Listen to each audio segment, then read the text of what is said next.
spicy, mild, or somewhere in the middle. Answering all your questions, so turn it up a little. Is a meat dude. Yeah, it's a meat dude. Yeah. We are matching. Are we matching for episode 14, cracking a beer in the back of the meat dude's backyard? Looks like it. I think it's a pretty good spot. Now that the sun is finally out and warming up the earth a little bit, good old North Dakota, it goes from 50 degrees to 90 degrees in a blink of an eye. Here we are, enjoying the beautiful weather. Well, it'd be really nice to see you at the golf course once in a while so we could actually play this challenge out. Yeah, that was 3 episodes ago that we said we were going to have a friendly wager, and I don't think I've made it to league since. We haven't played on the same week, and it was just that tournament, and we all know how that turned out. So. Well, I got some irons in the fire per se right now, so well, short term, got some things to get figured out before I can get back to the golf course. But, okay. So no golf this week then? I don't know. We'll see what tomorrow brings. Every day is a new adventure for me. Right on. Right now. So yeah, you got plenty of irons in the fire. You just need to get the right irons. You know, the 5 iron and the 7 iron. Yeah. I try to get those irons running. That'd be good, definitely. Super cool. We got a few more submissions for the meat of the week, and we wanted to pick the baby back ribs that got submitted. Travis Maddock, one of our guests we had a couple episodes ago, he was always talking all this high talk on what he's going to be cooking and how he can beat you and all these different facets. He put his money where his mouth is, per se, and posted a picture on the old meat of the week. Looks like he called them or cooked some baby back ribs, BBR, which is hilarious. Why is that hilarious? I think he did that on purpose. Okay. Just BBR. Get a rise out of you? Yeah. Well, baby back rib is kind of a...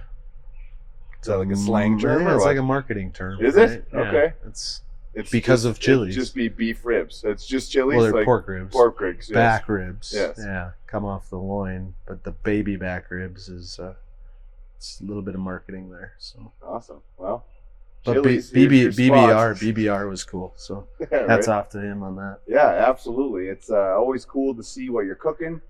And they looked great, right? Yes. They looked like you can only tell so much by a picture, but they looked great. You had the cook down on the ribs. The ribs were hanging off. So they looked good. I don't know what his cooking method is. We don't know any of that information, but the finished product looked good.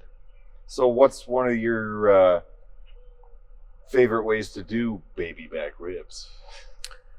I have this method that's always in my head, and it's something that really doesn't make sense, but it's a great way to remember the basic concept of cooking ribs, and it's the 3-2-1 method, which is essentially 3 hours of smoking, 2 hours of cooking, usually wrapped, and then an hour of rest. You don't have to go the total 3 hours or the total 2 hours or even the total 1 hour of rest. If anything, resting is the most important, but depending on the smoker you use and the temperatures you're at, it's just a good reminder of whenever you're cooking barbecue, you start with hitting it with smoke at relatively low temperatures to get that protein while it's still the technical term is tacky on the surface. So think of fresh meat after you put a rub on it. It kind of gets that tacky surface feel. It's moist, but it's just starting to kind of, especially within the first 30 minutes on a smoker, it's starting to kind of get dry, but it's still tacky. That's the perfect environment for smoke to penetrate meat. And then after the smoking step, you have your cook step, and that's your tenderizing step, usually wrapped in tin foil or the pink butcher paper, whatever you so choose to use, but trapping that humidity and helping that cook process along, tenderize all of the connective tissue and collagen that makes tough meat, or meat tough, I should say. And then resting is super important, whether it's a steak or a roast or barbecued meats, just resting and letting that protein relax and all the juices flow throughout, and then serving. So I think before you eat, it's important to do that, and then after you overeat, you got to go could probably just let it rest a little bit, let your juices flow, and There I you think go. it must be an in and out that kind of Yeah, deal. it must be. Little give and take. I like that. Well, thank you, Travis, for your submission. You are officially Meat Dude approved Yeah. with Meat of the Week. So congratulations, man. You can tell all your friends and your family. Call them right away. They're going to be waiting on the phone. So hats off to you, Travis. So now for like the last month or so, we've been going a lot of back and forth, and you've been kind of ramping up your Carnis meats and all the different things that you guys are bringing to the table retail-wise. We had a clip that you guys did the other day. I want to show one here. Spencer here, Carnis Meats. We put together a short little clip of how I like to prepare our picanha roasts that you can find for sale in our retail store. Starting with the meat prep, I used a basic dry rub of salt, pepper, and garlic. Throughout the whole cook, I'm using a Bluetooth thermometer to monitor the internal temperature of the picanha. The cooking method I used on this picanha would be considered an indirect high heat method, keeping the temperature of the grill between 350 and 400 degrees throughout the whole cook. Once the internal temperature of the picanha reached about 130 degrees Fahrenheit internally, removed from the heat source, wrapped in tin foil to trap the humidity around the roast, and let it continue cooking until it reaches an internal temperature of about 145 or medium rare. Lastly, it's very important with a cut like the picanha to carve against the muscle fibers to create the best eating experience possible.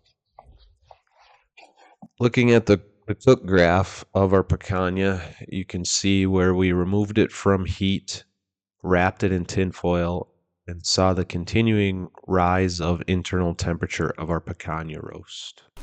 Okay, after seeing that, I got super hungry, without a doubt, and also never heard of that roast before. Where's that cut coming from? Where I'm just getting the chuck roast. Am I getting shafted here? No. This is the picanha, which is a Brazilian term. It comes from the sirloin. It's top sirloin cap is another name for it. Cut into steak. It could be called a culotte steak if you've ever heard of that. Picanha is the Brazilian steakhouse term for taking this cut and essentially cooking it over fire and then carving it and serving it. And it's a really versatile roast. I don't even like to call it a roast. It didn't look like a roast when you were cutting it. This in a tri-tip, I call them, they're hybrids because they're the size of a roast, but they cook and eat like a steak. Yeah. Meaning you don't have to worry about, that tenderizing cook step because they're already relatively tender. And then the only thing you got to worry about is overcooking them because the picanha could dry out pretty quick because it's a sirloin, top sirloin, not much intramuscular fat going on there, but it's a fun cut. I've cooked a lot caterings with it, a lot of weddings because it's a cheap cut per pound, and well, nothing's really cheap anymore in today's world, but it's relatively cheap compared to like a prime rib or something like that. And as you saw in the video, the one I cooked here turned out perfect, fantastic. Pretty awesome. Yeah, you're like cutting, it's like juicing out. Yeah, like, just a lot of juice, and that all comes down to the cook, right? We how I set this grill up. In the video, I called it an indirect high heat, which, if you're into barbecuing, it really doesn't make any sense. But with this grill, you're able to accomplish that by pushing the heat so that it's not directly under the roast. It's actually getting pushed around and coming over the top.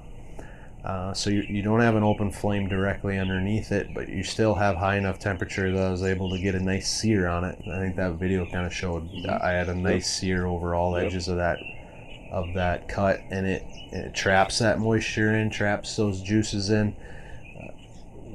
When I cooked that, I used the Bluetooth thermometer And I think that's your best bet. And even using a Bluetooth thermometer on a steak. I mean, I use Bluetooth Doing it thermometer on on anything everything. now that you got me into it, Man, for sure. it's a game changer. Yeah. Especially a roast like that, where instead of having to open and close the lid to double check it when I'm getting close to that point where I want to get it off heat, it's so nice to just look on my phone instead of opening and closing and sticking a probe in it or whatever.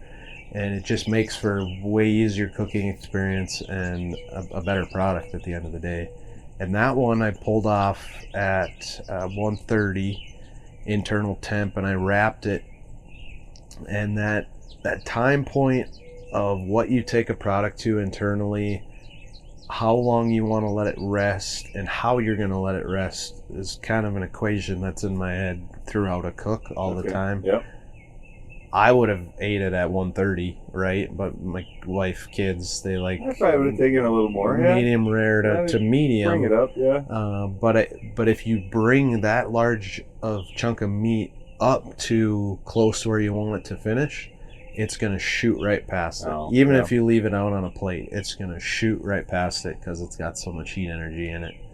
So pulled it off at 130 with my target of 145, and I wrapped it in tinfoil right away and let it sit for a good 45 minutes. Okay. Didn't touch it, didn't do anything, just watched it on my phone as the temperature kept on Had rising. another one. But it's just cool to see like the graph that was created off that cook.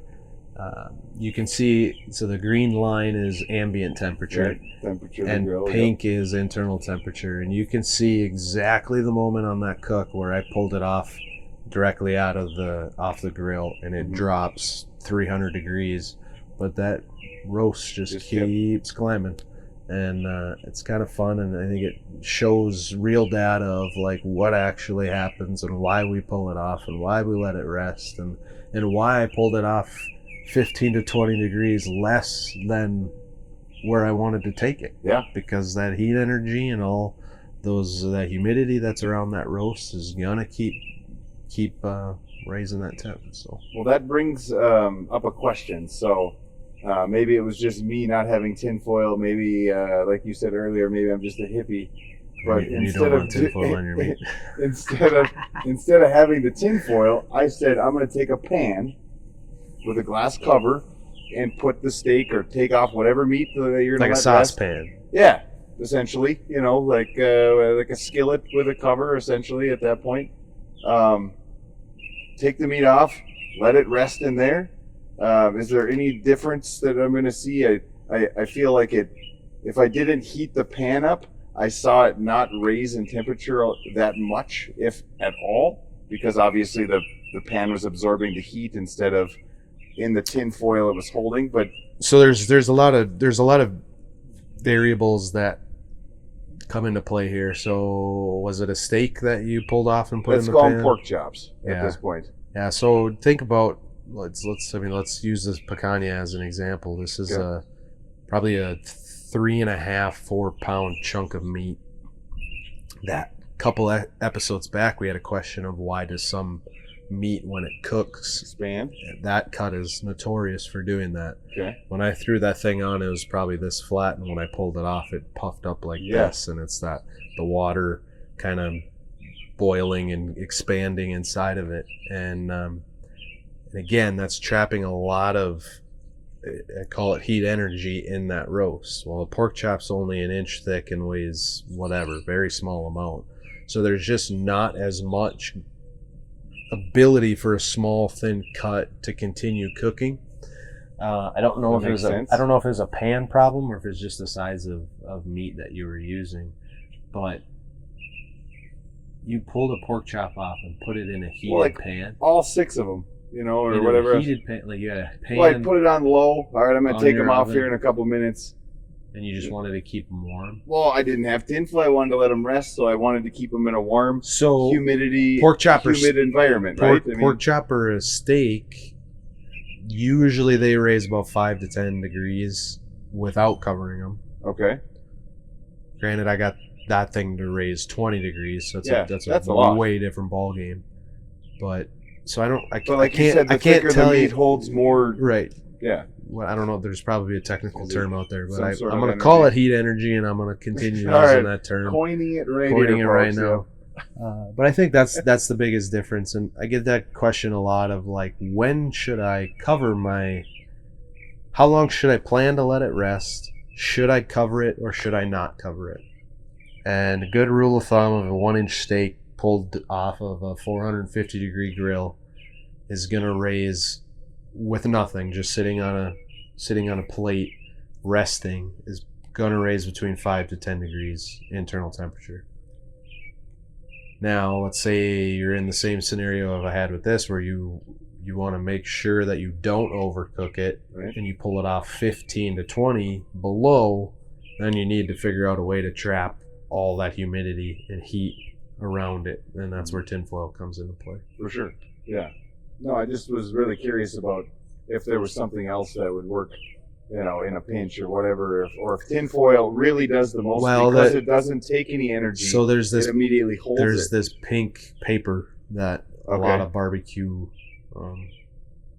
people use that is similar. Well, it's the benefit of it compared to tinfoil is that smoke can actually penetrate through it, Okay. but you still get that humidity capture, so water can't escape, but smoke can get in, and you can find that usually in other. Well, that's what you were talking about cooking earlier with the stores. ribs. Yeah, exactly. So there are other methods other than tinfoil, but I've always just used tinfoil. Yeah, so. absolutely. Yeah. And it creates a great seal. It does, especially if you get them, like you get the corners, you make a little boat. So for catering, I remember doing these top these picanhas, and I had a trailer grill, a big trailer grill, charcoal. And how I set it up, I had 3 stations. I was cooking for like 300 people. Okay. And I only did the meat. Anytime I get asked to cook for a wedding now, I just say I will cook the meat and nothing else. Right. I don't provide plates. I don't provide. Yeah, you're gonna eat I from don't the floor. provide I don't potato care, salad yeah. or macaroni salad. I Can't go hibachi and I throw it in can the air, everyone. I can cook meat, and that's about it. All right. So in this grill, I had the grill split in 2. I had hot charcoal at the first station, and then I had nothing in the second station, and then I had a big cooler sitting next to the grill. And so I had hot coals, probably pushing 500, 550 degrees. And I laid all them picanhas out on there and got an awesome sear on both sides. And then I piled them as I was cooking on the next station without direct heat on it, and let them just mellow out. And I just piled them, stacked them in this big grill, let them mellow there until they hit about 130. Which, so I could cook a lot of picanhas, get them nice and seared, throw them into this big, huge mound, and then once they hit 130, I pulled them all out and threw them all into a cooler. Yeah. And let them just sit there for probably an hour and a half to 2 hours before serving for the wedding. And I had people they still talk about the meat from that wedding. And Yeah. it's like, it's really. So Feels then, better than the vows. when probably. Well, the thing about weddings is if you screw up the meal, people will never ever forget. But people have asked, like, how can I do this at home? And it's hard to exactly replicate what I had going on there, because it's a unique setup, is a unique grill. But that video is as close as, if you're doing a single picanha, that's as close as you could possibly get to that, like that kind of style where you're searing, just letting them cook each other and throwing it into a cooler and just letting it rest for a long time. Perfect. Yeah. Perfect. So I thought it was really fascinating. I know I've heard this a lot of times, but going against the grain on your cut. Now, why is that making it a better eating experience? Cutting through some of the tougher grains, or what? Yeah, or like, think of like, man, how do I describe this? Think of a Twizzlers. Okay, I love Twizzlers. Okay, you know the ones that you. The pull and peel. The pull, yeah. Gotcha. So you're munching on this. You pull a string off, and you're munching on this long string. Yeah. Or you just take a bite out of that cross section, and the difference in that mouthfeel. That's essentially, it's the same scenario. Okay, I like it. I can understand that. Yeah, you're gonna get, especially especially again, know the cut that you're working with, because there are cuts where you honestly create a different meal depending if you cut it against or with. And one of those that comes to mind is like a skirt steak. A lot of fajitas are made cutting with the grain, and that creates that unique fajita eating experience that's kind of almost chewy. Like when I eat fajitas, I kind of want it to be a little stringy and a little chewy. That's what I think when I think fajitas. There's probably people out there that disagree with that statement and they want it tender. Right. Well, it's not wrong. It's just a different. It's a different eating experience. But remember, this cut specifically came out of the sirloin, and sirloins can get tough pretty quick. So you want to just make sure every step, cooking to carving, is you're doing everything in your power to make the best eating experience possible. And that's again one of the cuts that you want to make sure. Same with the tri-tip. Very similar to a tri-tip. You want to make sure you're cutting against the grain on those two. So what should I be going with the grain? There should be like a chart where it's like, all right, man, don't well, mess this technically, up. Nobody's going to tell you to cut with the grain. Ever? No, probably not. Okay. I'll just tell you to do it because it's fun sometimes. And it's only with skirt steaks. It's only if you're going to make skirt fajitas. steaks and flank Spicy steaks is the potatoes. only time. Nice. Well, you could say flat irons are technically cut with the grain. So there's a few offshoots that are kind of cut with the grain, but for the most part, going against the grain. Yep. That's a country song, isn't it? It should be. It's going against the grain, something like that. That could be it. There you go. You could write a. No, I'm not writing country music. No. I got a 4x4, but I don't have a dog, so it doesn't work out that way. Well, that's pretty cool, man. It's always interesting to learn. There's just so much out there. It was really funny when we first started doing this. I was like, well, man, there's no way like we're going to have stuff. And then like you've been doing the radio show for like 8 years and you get new questions. And now you're into new experiences with different business ventures and all the things that come with the meat processing world, all the way down to every little part of the cow or the pig or the whatever. It's pretty cool. But if you guys are curious about things, that's what I'm talking about. askthemeatdude@gmail.com. We'd love to get back to you on the podcast, answer some questions, maybe some thought-provoking topics. Thought-provoking. Yeah, got to get that brain. Let's get into. Let's coin some new phrases. See if we can't come up with some new stuff. We thank all the listeners. Once again, Meat of the Week. Check that out every other week in between the episode drops. We are putting out the Meat Dude approved Meat of the Week. So get your submissions there or DM us, send us through Snapchats, whatever. Yeah. Get us your stuff. We'll get it on the episode if you want Meat Dude or fails. Like I want to see. That'd be great too. I should maybe just play that one grill one I showed you where I had my smoker just totally in fuego. Yeah, you should. Yeah, that was. And then we can have our first fail. Disproved douchebag or I don't know what it'd be called, but it's not going to be good. Yeah. It'll be fun. But yeah, absolutely. We just want to sit around and enjoy and talk about cooking and meat and absolutely, man. And from the Meat Dude's backyard here. Yeah, I'm Patrick. That's Spencer, the Meat Dude. Episode 14. We're out. Peace. That sure smells good. Firing it up in the backyard, cracking one. It's time to chill.